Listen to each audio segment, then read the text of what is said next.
तो जब screen recording में किसी पार्ट को हम लोग समझाते हैं तो बहुत सारे लोगों को समझ में नहीं आता है। उसका रीजन ये होता है कि हम कहाँ पर क्या क्लिक कर रहे हैं उन लोगों को समझ में नहीं आता है। अगर उसी जगह पर इन सब शेप को अलग अलग तरह से यूज करेंगे तो बिल्कुल इजी हो जाएगा समझना, कोई डाउट ही नहीं रहेगा। मैं जहाँ पर क्लिक करूंगा अगर मैं उस जगह पर शेप को यूज कर लूंगा तो कोई भी डाउट नहीं रहेगा, बिल्कुल ईजी स्टेप में समझ में आ जाएगा कि मैं कहाँ पर क्या क्लिक कर रहा हूँ। तो आज के इस वीडियो में इन सब शेप को क्रिएट करना सीखेंगे। तो welcome to 7 episode of allied motion. तो स्टार्ट करते हैं। तो ये लाइट मोशन को ओपन करके इस प्लस लाइकन पर टैप कर देना है और इस वाले शेप को ले लेना है। इसको ले लेने के बाद अब सिंपली कलर एंड फिल में चले जाना है और यहाँ से हम लोग कलर में चले जाएंगे इस पे क्लिक करके, और मैं इस वाले कलर को सिलेक्ट कर लेता हूँ एंड कुछ इस तरीके से, एंड उसके बाद बैक आ जाऊंगा और अब की बार मैं चला जाऊंगा बॉर्डर एंड शेडो में, और शेडो में चले जाना है और यहाँ से शेडो एड कर लेना है। तो शेडो ऐड कर लेने के बाद अब यहाँ से बैक आकर चले जाना है मूव ट्रांसफॉर्म में, स्केल में चले जाना है और इसको डिक्रीज करना है अराउंड इतना, एंड उसके बाद मूव वाला ऑप्शन में चले जाना है और इसको हम लोग यहाँ पे लेकर आ जाएंगे। एंड उसके बाद हम लोग स्टार्टिंग में की फ्रेम को ऐड कर देंगे। इसको हम लोग साथ ही साथ एनिमेशन भी करते चले जाएंगे। तो स्टार्टिंग में की फ्रेम को ऐड कर देना है एंड उसके बाद 0.15 सेकंड पर जाके की फ्रेम ऐड कर देना है, फिर 1 सेकंड पर, फिर 1.15 सेकंड पर, फिर 2 सेकंड पर। तो की फ्रेम ऐड कर देने के बाद अब बारी है एनिमेट करने की, बट उससे पहले मैं बता दूं जो बीच में गैप है ओनली 15 सेकंड का है। तो अब मैं चला जाऊंगा सेकंड नंबर की फ्रेमिंग पर एंड यहाँ पर आ जाने के बाद अब यहाँ से मैं थोड़ा सा आगे कर लूंगा अराउंड यहाँ पर। एंड इसको प्ले करके देखेंगे तो कुछ इस तरीके से एनिमेशन देखने को मिल जाएगा। तो इतना आगे कर लेने के बाद अब जो थर्ड नंबर की फ्रेमिंग है इसको छोड़ देना है, फिर हम लोग को फोर्थ नंबर की फ्रेमिंग पर चले जाना है और फिर से इसको आगे कर लूंगा अराउंड यहाँ पर। तो फिर से हम लोग को एक की फ्रेम को छोड़ देना है और आगे चले जाना है।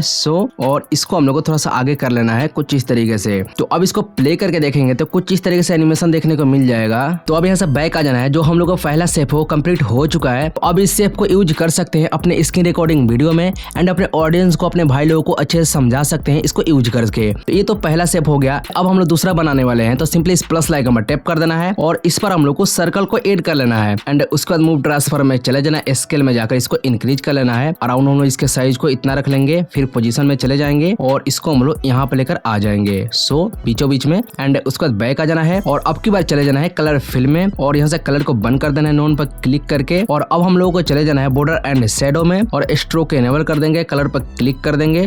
कलर इस बार मैं पिंक रख लेता हूँ, इसको मैं डार्क कर दूंगा एंड बैक, और स्ट्रोक साइज को मैं 15 या 20 कर लेता हूँ। मैं 20 कर लिया या मैं 25 कर लेता हूँ। तो 25 कर लेने के बाद अब शेडो पर क्लिक करके शेडो भी ऐड कर देना है। तो शेडो ऐड कर देने के बाद अब यहाँ से बैक आ जाना है एंड उसके बाद इफेक्ट में चले जाना है अगेन ऐड इफेक्ट में और यहाँ पर सर्च करना है ड्राइंग प्रोग्रेस। तो ड्राइंग प्रोग्रेस टैप करते ही इफेक्ट आ जाएगा। तो अब इसको सिलेक्ट करना है और स्टैंडर्ड सेटिंग। उसके बाद एंड पर क्लिक कर देना है, स्टार्ट में एक की फ्रेम को ऐड कर देना है और इस पर क्लिक करके हम लोग को 0 कर देना है, सही पर क्लिक, एंड उसके बाद हम लोग को चले जाना है 1 सेकंड पर। तो 1 सेकंड पर आ जाने के बाद अब इस पर क्लिक करके और इस बार हम लोग को 100 करके सही पर क्लिक कर देना है और दोनों की फ्रेम के बीच में चले जाएंगे और ग्राफ लाइकन पर टैप करके third number graph animation and उसके बाद बैक आ जाएंगे। इसको प्ले करके देखेंगे तो कुछ इस तरीके से देखने को मिलेगा। तो फाइनली सेकंड नंबर शेप भी कंप्लीट हो चुका है। इसको भी हम लोग यूज कर सकते हैं अपने स्क्रीन रिकॉर्डिंग वीडियो में। तो ये शेप का बेसिकली काम आता है, कहीं कहीं की फ्रेमिंग ऐड करना रहता है, वहां पर सर्कल को यूज कर सकते हैं कि ऑडियंस को अच्छे से समझ में आ सके। तो सर्कल का बहुत जगह पर काम आता है, जैसे की फ्रेमिंग यूज करते हैं या किसी भी पार्ट पर क्लिक करते हैं तो सर्कल को वहां पर हम लोग यूज करते हैं। बेसिकली इसको हम लोग लगा देते हैं तो ऑडियंस को और भी अच्छे से समझ में आता है। तो मैं जितने भी शेप क्रिएट करके दिखा रहा हूँ वो सारे हम लोग यूज कर सकते हैं अपने स्क्रीन रिकॉर्डिंग वीडियो में। तो अब इस सर्कल को सिलेक्ट कर लेना है, मूव ट्रांसफॉर्म में चले जाना है और स्केल में जाकर इसको डिक्रीज कर लेना है अराउंड इतना, और पोजीशन में जाकर इसको और हम लोग थोड़ा इधर कर देंगे एंड उसके बाद हम लोग को बैक आ जाना है एंड हम लोग स्टार्टिंग में आ जाएंगे और यहाँ पर हम लोग को एक लास्ट जो शेप है उसको हम लोग क्रिएट कर लेंगे। तो सिंपली प्लस लाइकन पर टैप कर देना है और इस बार हम लोग को इस वाले रेक्टेंगल को ऐड कर लेना है। उसके बाद एडिट शेप में और इसको हम लोग को इंक्रीज कर लेना है अराउंड इतना, एंड उसके बाद हम लोग को बैक आ जाना है और मूव ट्रांसफॉर्म में इसको हम लोग यहाँ पे लेकर आ जाएंगे। ओके, एंड उसके बाद बैक आ जाना है और अब की बार चले जाना है कलर फिल में और कलर को बंद कर देना है। यहाँ से नोन पर क्लिक करके बैक आ जाना है और बॉर्डर एंड शेडो में चले जाना है, स्ट्रोक को इनेबल कर लेना है, कलर पर क्लिक कर देना है और कलर सिलेक्ट कर लेना है एंड उसके बाद बैक आ जाना है और स्ट्रोक साइज को जितना भी रखना चाहते हो वो रख लेना। तो स्ट्रोक साइज में 15 करके शेडो पर मैं क्लिक करके शेडो भी ऐड कर देता हूँ। तो शेडो ऐड कर देने के बाद अब यहाँ से बैक आ जाना है और रेक्टेंगल को सिलेक्ट करके हम लोग को स्टार्टिंग में आ जाना है। तो अब रेक्टेंगल को सिलेक्ट कर लेना है, स्टार्टिंग में आ जाना है और इस पे क्लिक करके हम लोग स्टार्टिंग में इसको भी लेकर आ जाएंगे और सर्कल को सिलेक्ट करके इफेक्ट में चले जाएंगे और ड्रॉइंग प्रोग्रेस वाला इफेक्ट को सिलेक्ट करेंगे, 3 डॉट पर क्लिक करके कॉपी इफेक्ट कर लेंगे, बैक आ जाएंगे और रेक्टेंगल को सिलेक्ट करना है, इफेक्ट में चले जाना है और 3 डॉट पर क्लिक करके पेस्ट इफेक्ट कर देना है। तो इसमें भी ये वाला इफेक्ट लग जाएगा, तो कुछ इस तरीके से एनिमेशन भी देखने को मिल जाएगा। तो रेक्टेंगल अगर कुछ ऐसा भी यूज करना चाहते हो तो कर सकते हो, बट रेक्टेंगल का जो लाइन है ना उसमें मैं डॉट डॉट बनाना चाहता हूँ। तो रेक्टेंगल को सिलेक्ट कर लूंगा, इफेक्ट में चले जाऊंगा, अगेन एड इफेक्ट में और इस पे क्लिक कर देना है सो लास्ट में और इस वाले इफेक्ट को सिलेक्ट करेंगे स्टैंडर्ड सेटिंग। सो इसको सिलेक्ट कर लेने के बाद अब सिंपली इफेक्ट को ओपन कर लेना है, नीचे की साइड चले जाना है और कलर पर क्लिक करके व्हाइट कलर और इसको एनेबल कर लेना है एंड उसके बाद हम लोग को यहाँ पर सारा एडजस्ट करना है। तो मैं यहाँ पे एडजस्ट कर लेता हूँ, अगर समझ में नहीं आएगा तो मैं लास्ट में सेटिंग भी दिखा दूंगा।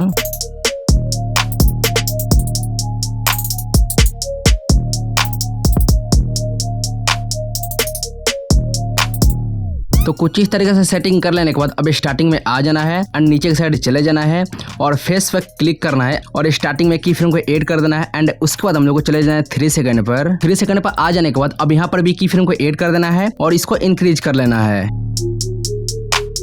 तो कुछ इतना इंक्रीज कर लेने के बाद अब दोनों की फ्रेम के बीच में आ जाना है और ग्राफ लाइंग पर टेप करके third number graph animation and इसको थोड़ा प्ले करके देख लेते हैं।